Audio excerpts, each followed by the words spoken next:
చేసుకుంటా, హర్ట్ చేసుకుంటా, ట్రిగర్ చేసుకుంటా, మెంటలీ ఎందుకు స్పాయిల్ చేసుకోవడం? దాన్ని ఇంత పీస్ఫుల్గా కంక్లూడ్ చేసే ఆప్షన్ ఉండే కదా నీకు. పీస్ఫుల్గా కంక్లూడ్ చేసే ఆప్షన్ ఉండే అబ్సల్యూట్గా. నీ ఎమోషన్ ముందు పెట్టైనా కూడా నువ్వు కంక్లూడ్ చేసుకోవాల్సింది. నువ్వు చేయలేంటి, నువ్వు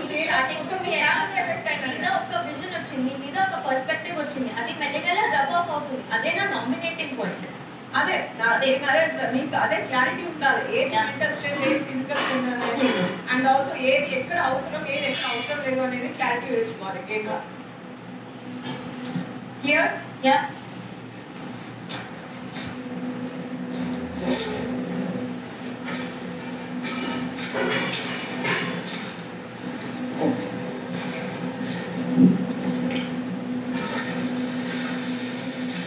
చెప్పకుండా నేను పాజ్ చెప్పేసి నేనే ఆలోచించి నేను చెప్పాల్సింది, కానీ చెప్పలేదు. అండ్ నేను వేరే దాంట్లో కూడా చూసాను, వేరే ఇంతవరకు గేమ్స్ అయ్యే దాంట్లో సంచాలకు వచ్చినప్పుడు మేము ఒక రెస్పెక్ట్ ఇచ్చి వాళ్ళు చెప్పేది వినేసాము.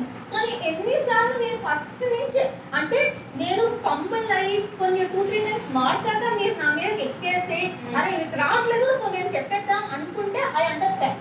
కానీ నేను స్టార్టింగ్ సంచాలకు ఒక్కటి చెప్పిన దగ్గర నుంచే నాకు అగేన్స్ట్ వచ్చింది. నాకు ఫస్ట్ పాయింట్ నుంచే రెస్పెక్ట్ లేదు. అంటే నేను ఏదైనా సంచాలక తప్పు చేసి నేను రెస్పెక్ట్ అది వెళ్ళిపోతే నాకు అర్థం ఉంటుంది, కానీ నేను వచ్చిన దగ్గర నుంచి రెస్పెక్ట్ ఇవ్వలేదు. అండ్ నేను చెప్పినట్టు నాకు క్లారిటీ ఒకటి ఉంది, ఎవరికి అన్యాయం జరగకూడదు, ఎక్కడ నేను బయస్ ఉన్నా అనిపించకూడదు, అది మైండ్ లో ఉండి అక్కడ ప్రాబ్లమ్స్ వస్తే ఆ ప్రాబ్లమ్ కి నేను అక్కడ ఒక రూల్ పెట్టాను, కానీ నాకు క్లారిటీ లేదని కాదు. సో నేను చెప్పాను కదా, అవుట్ చెప్పకుండా ఆలోచించాల్సింది. అండ్ ఫస్ట్ నేను వచ్చిన వెంటనే ఎలా అయినా ఆడండి అని చెప్పింది, నేను అక్కడే స్టాప్ చేయాల్సింది. ఎలాగైనా ఆడండి నా ఇష్టం అని చెప్పేస్తే అయిపోయేది. నేనే తెచ్చుకున్నాను. So I understand.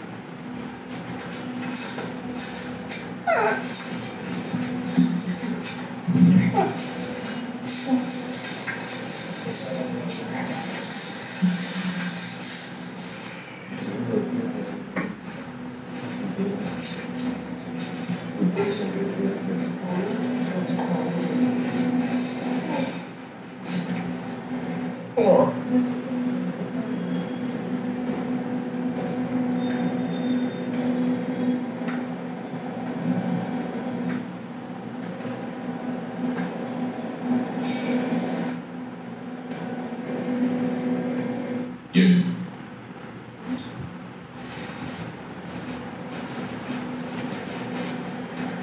Chocolate boy. ఈ హౌస్లో నేను ఎన్ని రోజులు ఉంటానో ప్రతి నామినేషన్స్లో నీ పేరైతే నేను తీసుకుంటాను. తెలుసు. Because you broke my heart. నేను నా లైఫ్ నువ్వు అంటే ఇష్టం ఇవన్నీ నువ్వు చెప్పావు, కానీ నేను నిన్ను ఒక మంచి ఫ్రెండ్గా చూసాను ఈ హౌస్లో. ప్రతిసారి నువ్వు నన్ను పాయింట్ నాతో వచ్చి పాయింట్ క్లియర్ చేసుకుంటావు, మళ్ళీ వీకెండ్లో ఆ పాయింట్ తీసి మాట్లాడినా ఇట్స్ ఓకే, అది నీ గేమ్ అనుకున్నా. కానీ ఈ మైక్రో మేనేజ్మెంట్ అనేది నువ్వు ఏమంటున్నావు యాజ్ అ ఫ్రెండ్ నీ మీద ఉన్న కన్సర్న్కి వచ్చి చెప్పిన. బికాజ్ నీకు ఆ కిచెన్ డిపార్ట్మెంట్కి అసైన్ చేశారు మా చీఫ్, కాబట్టి అలా సింక్లో పెట్టమని చెప్పు, నీ క్లారిటీ వస్తుంది అని చెప్పాలి.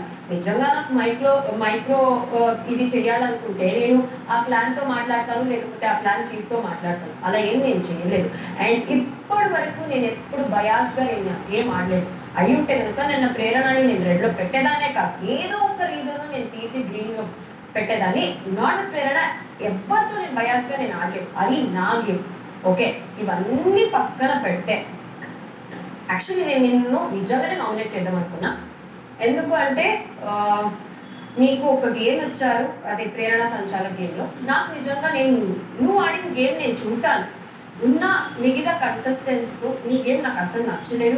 ఎక్కడా నువ్వు స్ట్రాంగ్ అని నాకు పర్సనలీ అనిపించలేదు, నీ గేమ్ నచ్చలేదు. సో అదొకటి. అండ్ మెయిన్ పాయింట్ అదే, నువ్వు నాతో వచ్చి మంచిగా మాట్లాడతావు, నీకున్న డౌట్స్ని నువ్వు నాతో క్లారిటీ చేసుకుంటావు, వెళ్ళి కూడా వెరీ హ్యాపీ. బట్ సేమ్ పాయింట్ని నువ్వు మళ్ళీ వీకెండ్లో తీసుకొచ్చి అదొక పెద్ద పాయింట్ లాగా మాట్లాడేది ఎందుకో నాకు కరెక్ట్ కాదు. యూఆర్ వెరీ డేంజరస్ అనిపిస్తుంది. ఎందుకో నువ్వు ప్రతి ఒక్కరితో ఫ్రెండ్, సిస్టర్, చెల్లి అనే ఎమోషన్స్తో, ఆ రిలేషన్షిప్తో నువ్వు ఆడుకుంటున్నావు. మేబీ అది నీ గేమ్ ఏవో. నాకు పర్సనలీ నువ్వు చాలా డేంజరస్ ఈ హౌస్కి అని నాకు అనిపిస్తుంది.